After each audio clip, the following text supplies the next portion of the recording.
Shifting gears, here on this program, we don't just cover the hard breaking news. Sometimes we show you some pretty cool things that you can get into around the metro Atlanta area. And one of those things is the Museum of Flight. Right now, they're hosting their annual open house. They also have a fly-in fundraiser that is ongoing. So we sent our photojournalist, Eli Jordan, to check out the skies. Eli, how is it going? And tell us a little more about the Museum of Flight. Hey, good morning, Judayah. Yeah, this is cool. I like airplanes, and this is a really cool spot. They got all sorts of vintage airplanes here. I am standing in front of a T-28. It's a training aircraft, and it is loud. I mean, the engines on these things, prop jobs are cool. It's kind of like being at NASCAR, but in the air. But they are having, like you said, I am at the Northwest Atlanta Paulding County Airport and Museum of Flight, and they're having their fundraiser today. They have a bunch of really cool vintage airplanes like this, and they want to be able to, protect them, not have them sit out in the elements and whatnot. And the fundraiser is to put a dent in the $1.2 million hangar they hope to purchase. And with me right now is Lieutenant Colonel Rusty Crash Miller. Lieutenant Colonel, how you doing today? Fine. How are y'all? I'm doing good. So tell me, you fly this, right? Yeah, I do. And so, what's it like flying this thing? Because you've flown jets before. You've flown F-18s, F-15s, yep. And it's a lot different than flying a prop job, isn't it? It is, but basically everything works the same. Trees get bigger, trees get smaller, trees go left, trees go right when you're in the cockpit.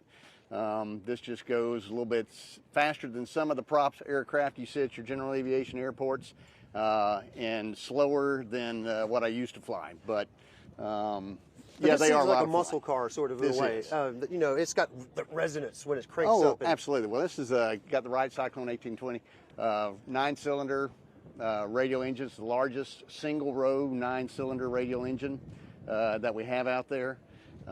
Same engine that was on the B-17 from World War II, of course. And so, and you got a couple other T-28s out here that have we do. actually seen some combat battle. Yeah, we have a T-28 Alpha and a T-28 Bravo down there. And another thing, you guys got a Huey out here too. We do. We have the Army Heritage Foundation have brought their Huey. They'll be giving rides in the Huey, and then we have the C-47 over there, and they'll be giving rides in it. And that's the DC-3, right? DC-3. That's kind of like the plane they had in Casablanca exactly. there, and then they fly off. That's what it reminds me of. So, tell me about the Museum of Flight. What do you guys? What can people learn when they come out here and stuff? Well, the biggest thing about the museum, again, we're trying to raise awareness to aviation, military aviation. We have some great memorabilia. Our airplanes, even though we started back in 2010, we're still kind of young, but we have a lot of great memorabilia, and our airplanes fly too. So we got the T-28s, we've got C-45 that we fly, and we also have a Navy Howard. So a little, eccentric collection of airplanes. So, speaking of, aviation, yeah, we're going to need more pilots and stuff. And kids today just seem to be having this intangible experience with their phones and stuff. But coming out here and be able to touch and see airplanes and have an intangible experience, that could really influence some kids. I'm sure you were influenced growing up as well, right? Oh yeah, absolutely. Well, my dad was Army, and so I grew up around aviation my entire life. So I've been to air shows since day one. So yeah, I was always knew what I was going to do when I grew up. But it is great to come out here, and I know a lot of guys that, went to an air show, and that's what they decided to do after they saw the airplanes flying around. And tell me, for the Museum of Flight, how important is it for you guys to get this hangar? It's very important. These airplanes, they can't just sit out on the ramp and waste away. They need to be hangared. We'd be able to place to have maintenance done on them and keep them healthy as long as we can to keep them flying. And you guys have like an F-14 out there, Yeah, too. we do. We have an F-14 on static, a Devastator, a T-34, other vehicles and other stuff, and just a ton of actual uniforms and memorabilia from all over. So this is going on from 10 a.m. It's about to crank up at 4 p.m. It's only today, right? Only today, yep. And I guess, only that. You're a pilot here. But, you guys have all sorts of things. They're just more than just about aviation. You got some vendors out front. Oh, yeah. Actually, we've got food trucks, everything. We've got the Dallas American Legions here. We've got the school that's here that's having their flight training pilot service. So you want to come learn how to fly, we got those folks here. We are actually selling raffle tickets for your own airplane. So if you want to buy a ticket for a 1971 Blanca Champ, you can come do that too. So raffle for an airplane, huh? Raffle for an airplane. We got to raise this money. All right, that's cool. And also too, I heard that if somebody wants to take a ride on a Huey or the DC, Yeah. they can. You got to spend a little money for that, but yes, you do. Because jet fuel is expensive. It is. It is. But that would be a heck of an experience. Well, Lieutenant Colonel, thank you very much for your time. Bet. I appreciate it. And Judayah, this is going on from 10 a.m. to 4 p.m. today on only. And so I advise come on out here. It's just now getting cranked up. It's not even 10 o'clock yet. It's not even getting cranked up. I'm here early and hanging out with them while they all get prepped up, ready for the people to come in here. And what's also cool, Judayah, is that I saw an airplane full of skydivers load up, and they took off. So, I mean, there's all sorts of things going on out here at the Northwest Atlanta Paulding County Airport in Museum of Flight. And so I'm going to show you these. We got the Huey. I'm really excited to go get a close-up look at that, and the DC-3, and also I want to check out that F-14 as well, and maybe sit in the cockpit or something. I don't know. But yeah, they're here for the fundraiser to get a hangar to help protect their aircraft that they have here, and there's really cool aircraft. And I see the airplane that took the skydivers up. It's starting to land now. It's coming back, but I guess their passengers are all falling through the air right now. They're floating through the air. Yeah, I hope they're floating. They've got I don't see their parachutes deployed. Yeah. So, but yeah, there's all sorts of things. Yeah. So it's $19.99 for adults to get in here, Okay, and that's for decent. children, it is $9.99. So yeah, it's very decent. So I'd say come on out here, enjoy yourself, and check out the planes. I mean, this is when these things crank up. Like I said, it's like NASCAR, and it's just just resonance, beat, blah. It's just loud. It's really cool, and it's just a really cool experience. And a very tangible, tactile experience for the youngsters who need it, because they all have their heads in their phones these days, and come out here and see some real world stuff. And airplanes are cool. They are cool. This is awesome. The other thing I was thinking about, like you mentioned, this is kind of like NASCAR when they get fired up. But the lieutenant colonel, during your interview, he was like, this isn't even as fast as he's used to flying. So I can only imagine what he's used to doing. Eli, we let you guys who are streaming out there with us know we are going to get him in our 10 o'clock hour of streaming, thank goodness. So even though he's out there previewing, because it starts at 10, we will get to see when more people come out. They mentioned they've got the food vendors. You're going to see some flyovers. We've got a jam-packed show ready for you. Civil Air Patrol out here as well. And one other thing, real quick. I forgot to say this. This is important. If you're into aviation and you want to find a job in aviation, they got a job fair here just for that. Perfect. So I mean, there's all sorts of stuff. You got plane rides, you got food, you got local honey, you got crafts, and then you have a job fair. And it's all for a good cause, to protect these vintage aircraft. Sounds good. Eli, we're going to check back out with you a little later on in our stream. So Fox 5 News Live, I am Judayah Murray, your host for the next couple of minutes. Want to get you out to our photojournalist, Eli Jordan, who has been checking out the Museum of Flight's annual open house. They're also having a fly-in fundraiser to raise money to make sure that those antique airplanes, those jets, those aircrafts that you're going to see in just a second can stay where you can see them. You can bring your children out to see them. And it looks like our Eli Jordan is in a pretty peculiar spot. Eli, where are you and what are you doing? I'm about to fly this plane. I'm just going to take off, get out of here, and just head down to I didn't know you had your pilot license. No. Well, who needs a pilot license? But I am in a DC-3 cockpit. I mean, this was built in 1937, and DC-3 is kind of featured a little bit in Casablanca. You might remember from that, the big plane there. And this was like one of the original airliners.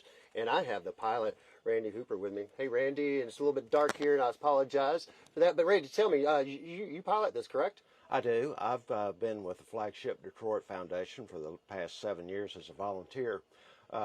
We travel around to shows like the Museum of Flight here is having a special day today, and We travel around and we give cockpit and cabin tours. We also provide flights for members. For $100, you can join our organization for an annual membership, and with the membership, you get a ride in the airplane. And you say you've flown, corporate jets and things like that.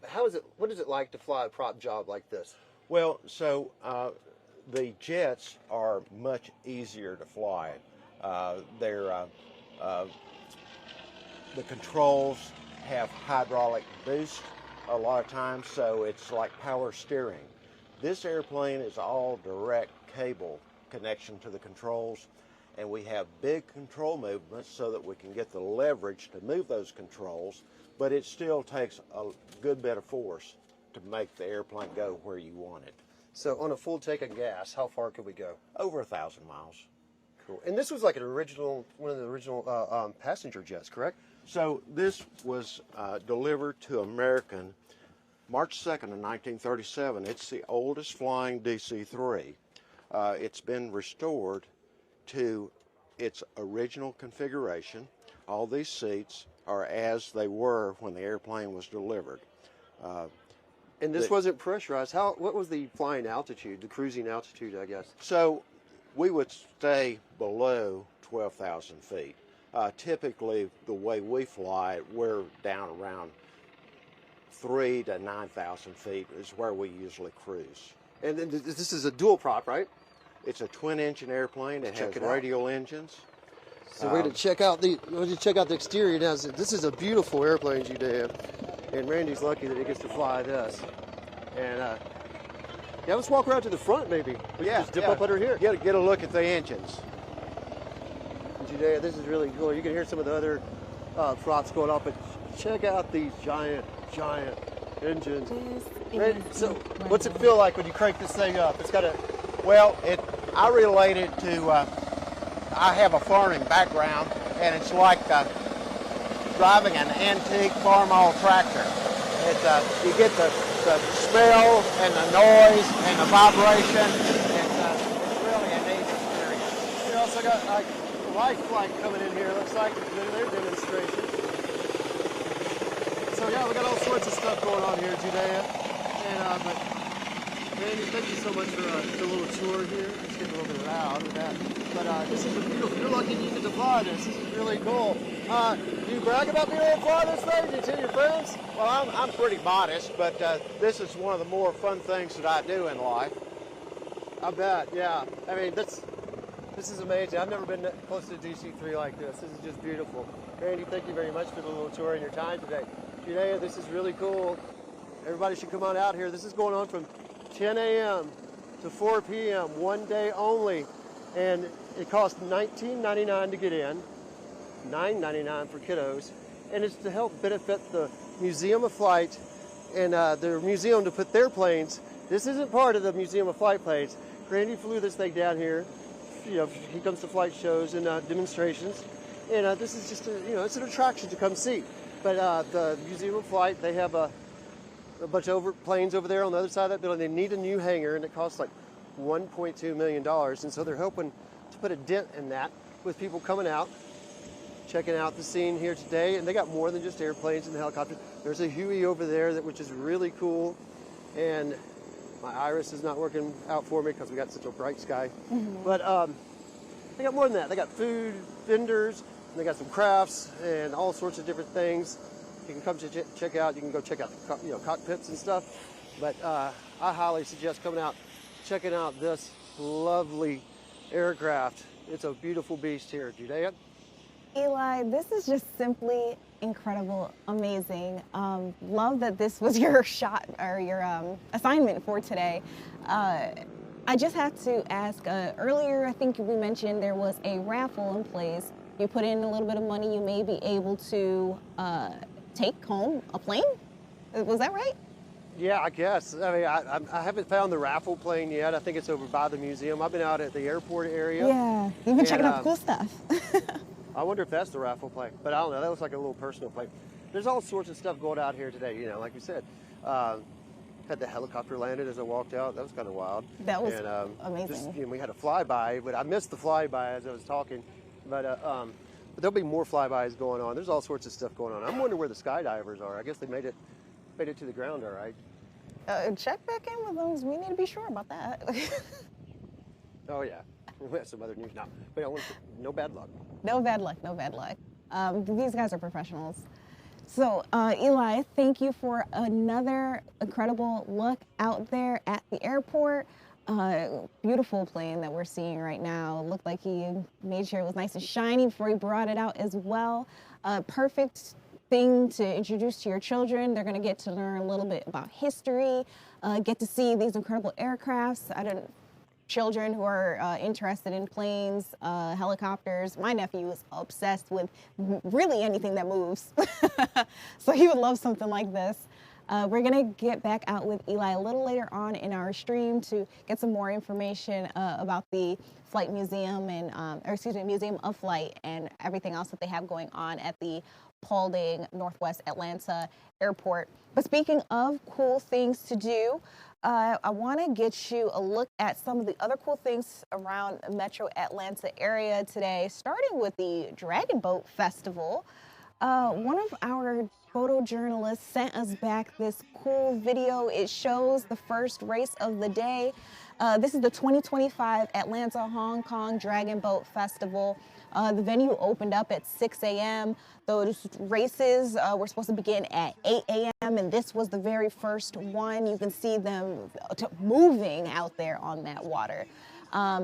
This is considered Georgia's biggest Hong Kong cultural event of the year, and this is the 28th time that they've done it. Thousands of people, competitors, spectators come out to cheer on their favorite teams. You can also witness other cultural events during the opening ceremonies. You can eat all types of delicious cuisine from around the world. It's just a pretty cool event that's going on Lake Lanier Olympic Park in Gainesville. And again, this opened up at 6 a.m. They'll be out there for quite some time. Another cool option, maybe the Yellow Daisy Festival, which if you stream with us tomorrow, you're going to get a live look at it. But just to tell you a little bit about it, from 9 a.m. till 5 p.m. at Stone Mountain Park, you can visit over 400 artists, arts and crafters. There's going to be a kids fun zone, something called a children's entrepreneur market. I'm really interested in learning a little bit more about that one. A beer garden, food festival, live music, and so much more. Guys, this has been voted one of the top arts and crafts shows in the nation by the Sunshine Artist magazine. It's also a Southeast Tourism Society top 20 event. It's also a winner of multiple awards by the Southeast Festival and Events Association. So apparently they know a thing or two about what they're doing.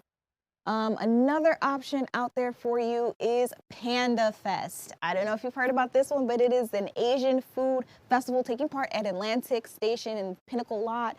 We're hoping to get a live look out there for you tomorrow. So once again, join me, Judayah Murray, on the stream from 9 a.m. till 12:30 p.m. We're going to get multiple looks at some of the delicious food that's out there. This is one of the biggest outdoor Asian food festivals in the U.S.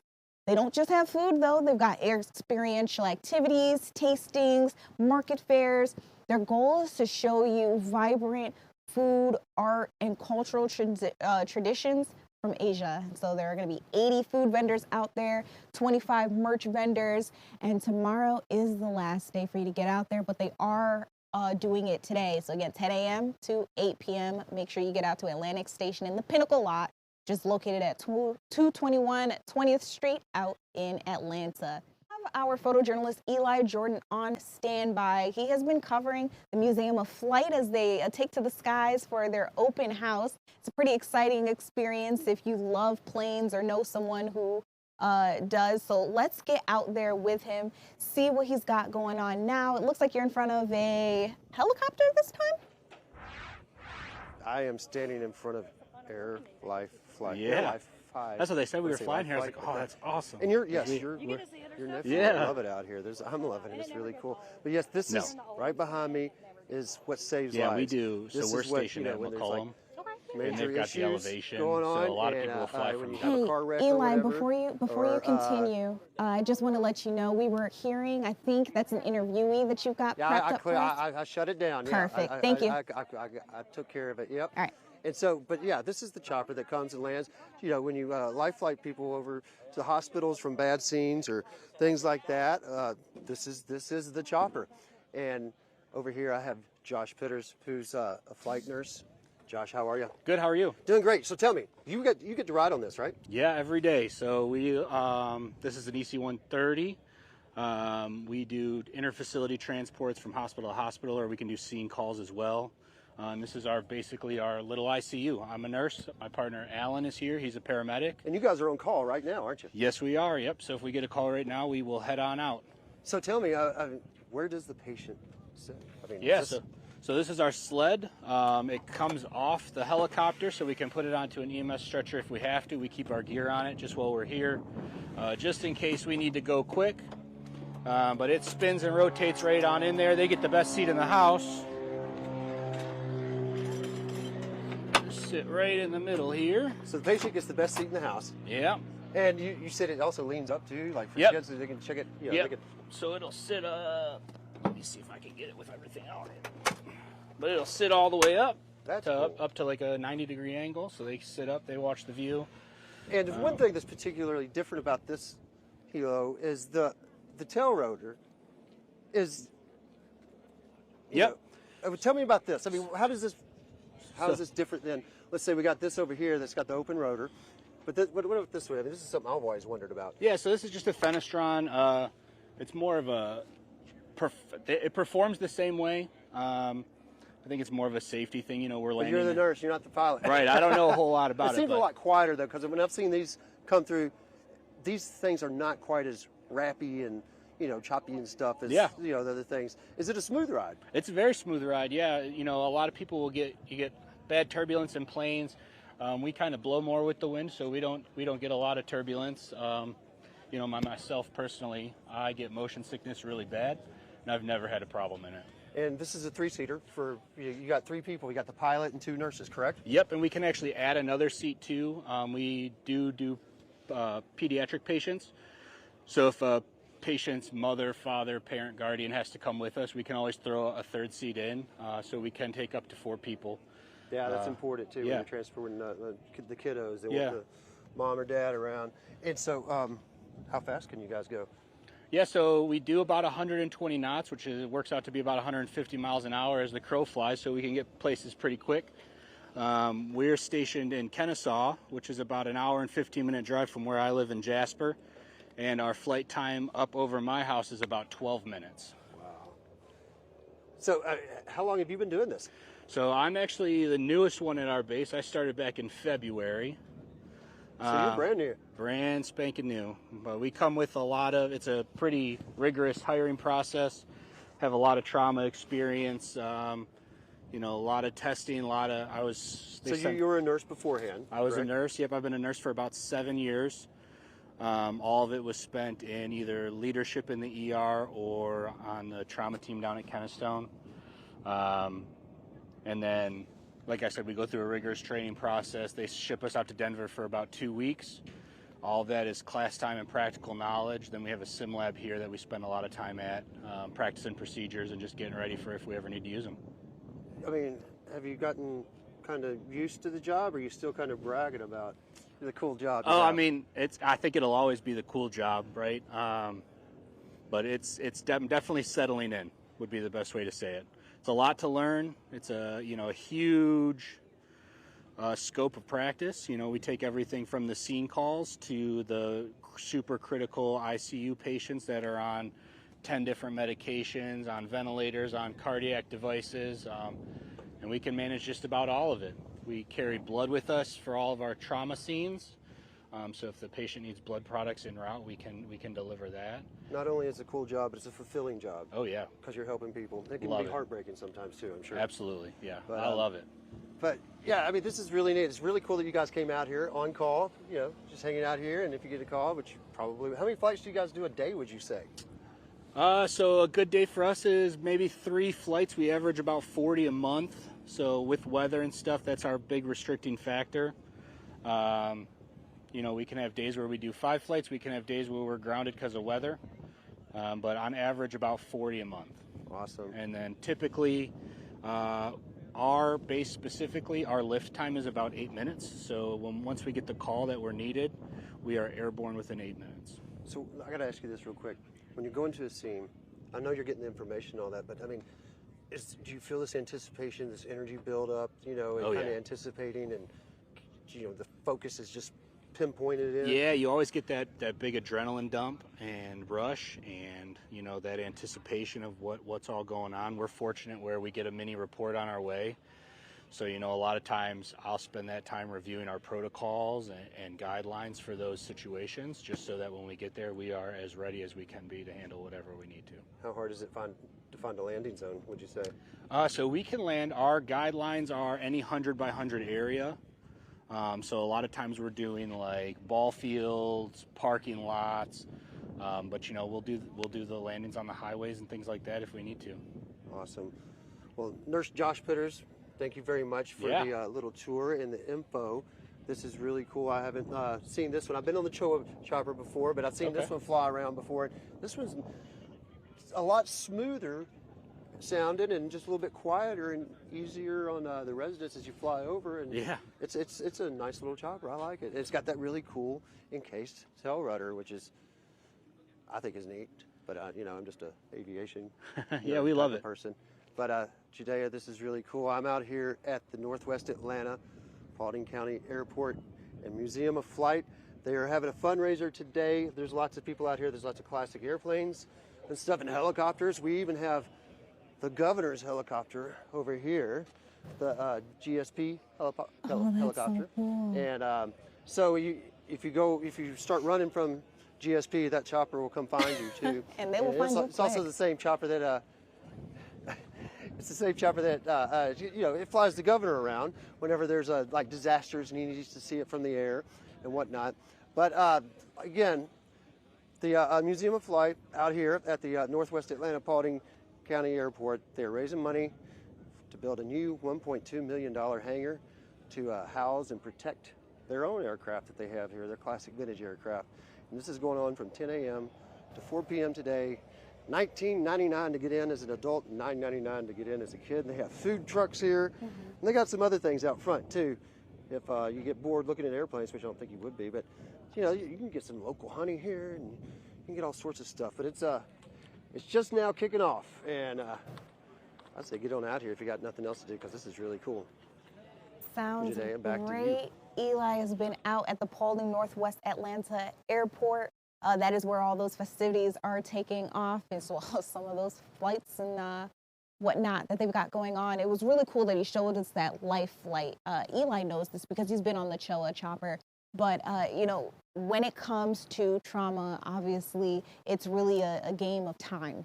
And the faster you can get to the people that can help you, the better. It's also interesting to me to know that they have blood on those flights, because when you are losing blood at a very fast pace, being able to do those transfusions, being able to make sure that you have all the proper aid for them right there in the aircraft can sometimes be the telling factor between life and death. So it was really awesome to hear about that life flight that they've got.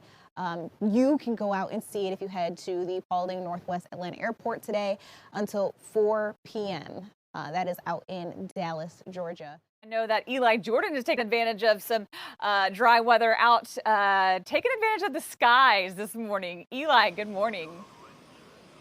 Hey, good morning. Yeah, it's I'm a little bit flustered because the blowout from the Huey that just took off. You know, they're giving people rides out here at the Northwest Atlanta Paulding County Airport and Museum of Flight. They're out here having their fundraiser open house. Come out here. It's $19.99 to get in if you're an adult, $9.99 to get in if you're a kiddo. And what they're doing is they're trying to raise money to build a $1.2 million hangar to put their aircraft in. Now, this aircraft is up from, this is the flagship Detroit. It's a DC-3, 1937. You might remember a plane like this in Casablanca. And so this is not part of the museum, but they're coming out here supporting the museum. And this is, you can take a tour of this. And they're going to give flights on this thing. And this is like one of the very first passenger airplanes, not a passenger jet. It's a passenger prop job. And it's a beautiful piece of equipment here. and it is fantastic. And there's lots of beautiful pieces of equipment here. The Huey just took off. Huey is, you might know from the Vietnam movies, Vietnam era and all that, those helicopters. Those things are beasts as well. They can take a licking and keep on ticking, and they're giving rides with that thing. And so, if you come out here, you can check out the airplanes, and if you got some cash, because jet fuel costs some money, you can take a ride on this or the Huey. And they also have a raffle for an airplane I heard about. But this is to support the Flight Museum here at the Northwest Atlanta Paulding County Airport. And they got T-28s. We have Life Flight right there. We got the governor's Georgia State Patrol chopper there. That's the one that'll come hunt you down if you try to run from the cops. And it's also for disaster surveying and things like that.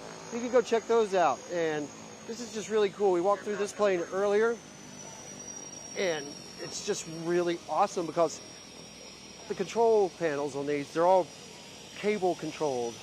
They've got these levers, and you know, totally unlike today's modern touchscreen controls and all that. And right there, this is another caveat though, totally nothing to do with the museum, but that is a plane load of skydivers taking off.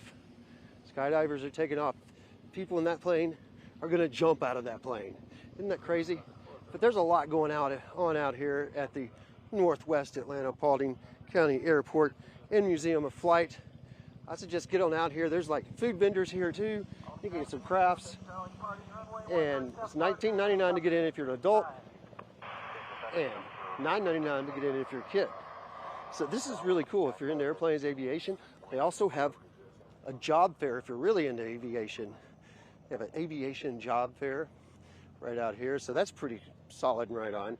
But yeah, this is cool. I like it. Elizabeth? Eli, can you hear me?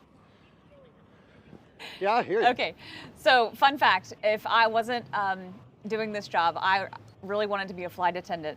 I don't want to fly planes, but I do love flying. You know, I have a friend of mine, she got on with Delta as a flight attendant. She loved it so much, she got her license, and now she's flying airliners now. Wow. And that's in the past 10 years that happened. Wow. Wow. So, I mean, no telling what could happen, you know, if you become a flight attendant. Yeah, But, like I my said, friend I'm did that. terrified of flying. I don't want to fly the plane. I like to just be a passenger on the plane. Are you going to fly today?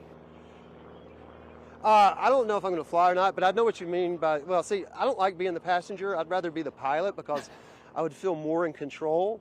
People say that, I used to ride a motorcycle a lot. People say, well, flying is a lot safer than a motorcycle. I was like, yeah, but I'm not in control of the airplane. I'm in control of the motorcycle. And I think it's, you know, it's a control freak thing, I guess. That's a very but fair argument. Are they concerned about the weather over there? They're moving up the Georgia game. There's no concerns about the weather out here at all. All right. Here comes the beautiful sound of the Huey. You might be able to see it there. Ooh, yeah. It's interesting that you mentioned this sound. They do have very It does have a unique sound. distinct sounds. Yeah, and that's a very distinct sound for sure right there for a lot of people too that probably experienced. But you know, there's actually some T-28s over here that have seen Vietnam combat, and they got some bullet holes in them over there, and Wow. they're still flying. But this DC-3 is just a beautiful piece of equipment right here, and I like it a whole lot. And I see Randy right there. I think they're starting to prime the engines. They got some people, they wanted to get 17 passengers, and this flight costs $100. Wow. And for per person, yep. And you know, on a full tank gas, he said it'll go about 1,000 miles. They fly about 12,000 feet, of course, because it's not pressurized, so you got to stay below a certain level, Right. so people won't pass out and you know and all that stuff. But A piece of history, this is though. one of the very first. Yeah, no, it's beautiful history. It's really super cool, and people are getting their, you know. If only it could talk. There's something romantic about this airplane. Yep, it's called the Detroit Flagship. And there are several of them, flagship DC-3s. They're named after cities and stuff. And so this is the Detroit Flagship, Interesting. or Wow. Flagship Detroit. Yeah, you're right. Yeah. Right about there is something kind of the romanticizing about when you're looking at a piece of history and just yeah, if you could only you feel like you're kind of stepping back in time when you probably step on board something like that. It's really fascinating. Yeah. Eli, And also too, if you want to come out here, this is going on from 10 a.m. to 4 p.m. today only. So I suggest getting out to the Northwest Atlanta Paulding County Airport and check this out. I mean, people are able to access these things, and there's all sorts of other things going on around other flights. Here comes that Huey again. All right, here it comes. I feel like I'm in a, all right, it's a war movie thing. for those of us who aren't very aviation educated, tell us what a Huey is.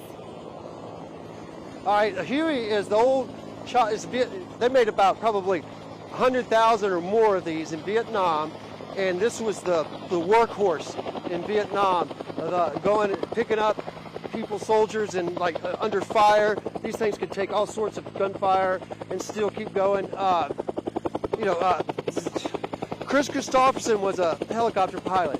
He flew a Huey and landed in Johnny Cash's front yard just to pitch a song Sunday morning coming down. This is what Chris Christopherson knew how to fly, and because he was in Vietnam, and this was all over Vietnam. This would bring the rations, this would save people, this would transport generals and colonels and all sorts of officers, and this is synonymous with the Vietnam theater.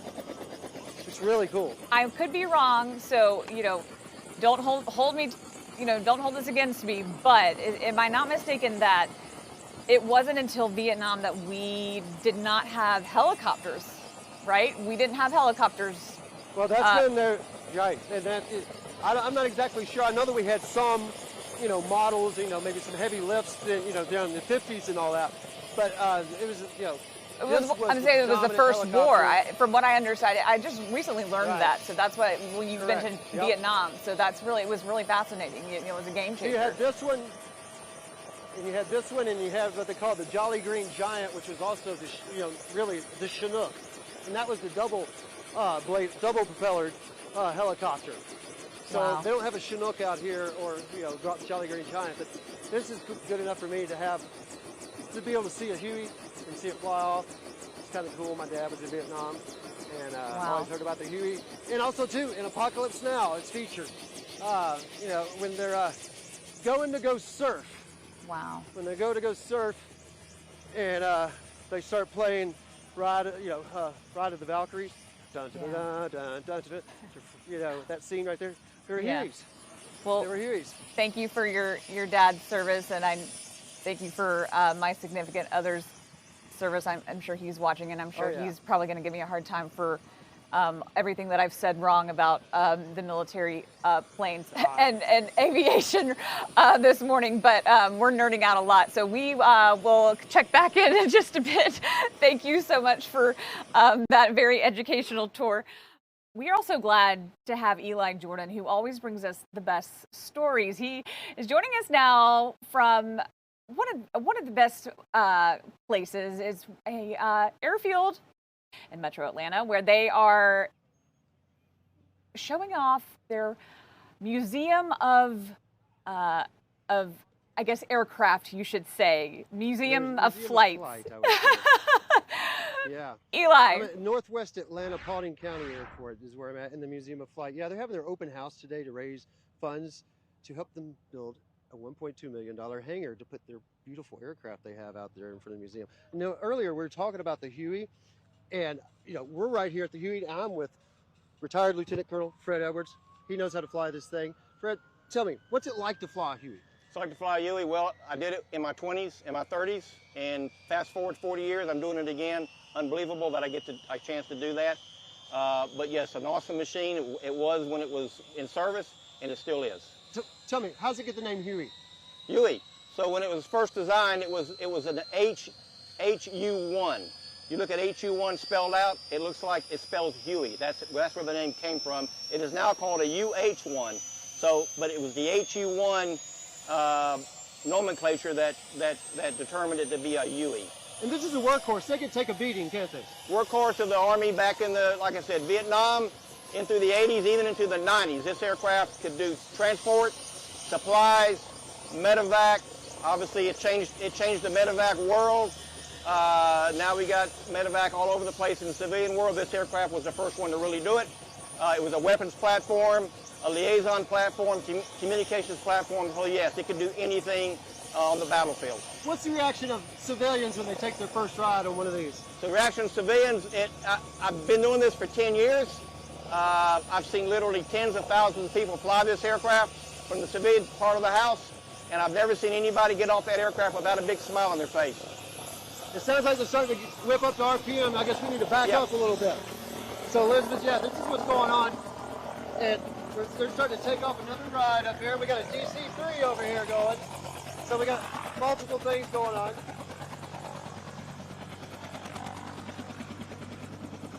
Eli, I don't know if you can hear me. Yeah, I can barely hear you. Okay. Yeah, I can imagine that it's loud. I'm going to keep talking and see if you can get to a point where you can hear me. I can't hear you now, though. Things are cranking up a little bit. I know. Still.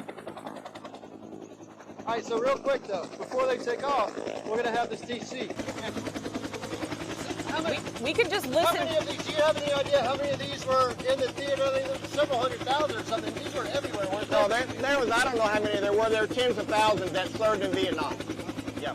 And that was their first, I guess, use. Yeah, first use. And this aircraft was designed in the 50s as a medevac aircraft. But the Army went ahead and used it in combat, and it changed the battlefield forever.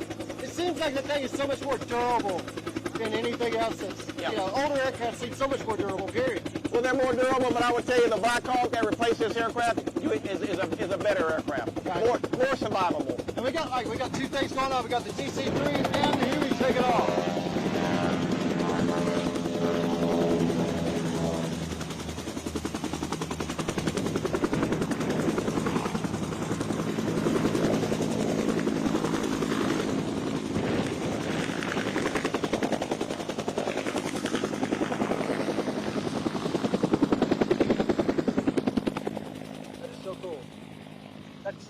That's cool.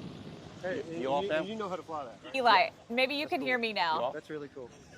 I can hear you now. Okay, Elizabeth. okay. Yes. I want to What's circle happening? back to our conversation, and you can keep your guests looped in on this conversation as well.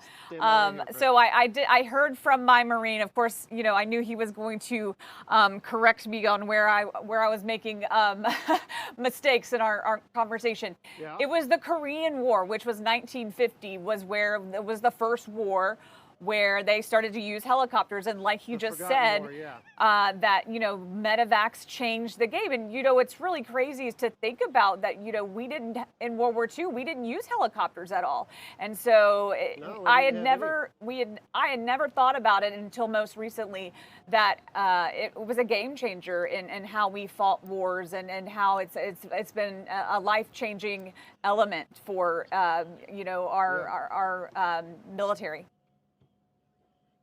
Yeah, and you know, like you said, these were originally medevac helicopters, but you know, over here you saw one of the newer kind over here with AirLife Flight 5, and so you know it's a big difference. But why do you think the Huey, Fred? Why do you think the Huey is still known and, you know, popular? I guess. I mean, it's one to me. I mean, I think it's one of the coolest helicopters there is. Well, because of the numbers that it was made in back in the 60s for the supporting the Vietnam War, I will tell you this, it's known greatly by veterans.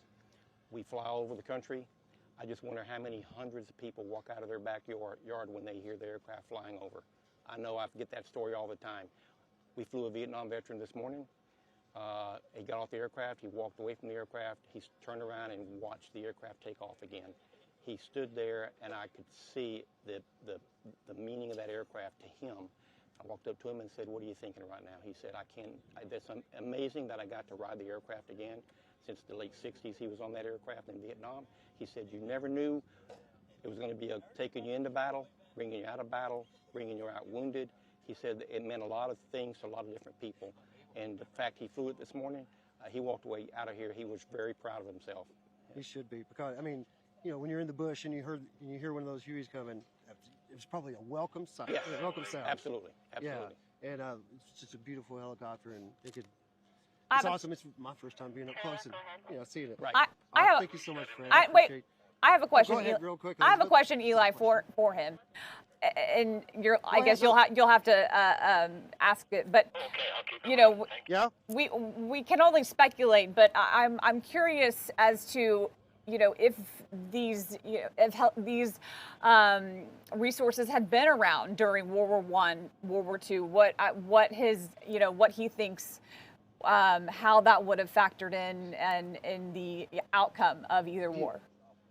Oh, well, hopefully it would have been the same because, I mean... Yes, obviously, but I'm curious as to... World War II, how would that affect the outcome? Wow, good question. It would have been a lot quicker, I guess. So there's been, I can answer that. There's been a lot of tacticians that have studied war, have studied helicopter combat and that sort of stuff. If Robert E. Lee had, let me back up, if Robert E. Lee had an Apache helicopter, one at Gettysburg, the war would have been different. So that's just it. I mean, the firepower on helicopters and just the maneuverability and everything could be a game changer. Right. The lethality of the helicopters now, the modern helicopters, is enormous. And you saw the difference in First Gulf War, Second War in Iraq, and then Afghanistan. The aircraft made a big difference. The helicopters did. Yeah. And now we have these big heavy lifts now, and the Jolly Green Giants and all that stuff. He took it way back to Robert E. Lee. World War II at least still had airplanes. Anyways, all right. Thanks so much, Eli. Appreciate that history lesson for our viewers. All right. Thanks so much for streaming with us. We are going to take a short break before we head into the noon hour, and our streaming continues on the other side. Stay with us. We'll be right back.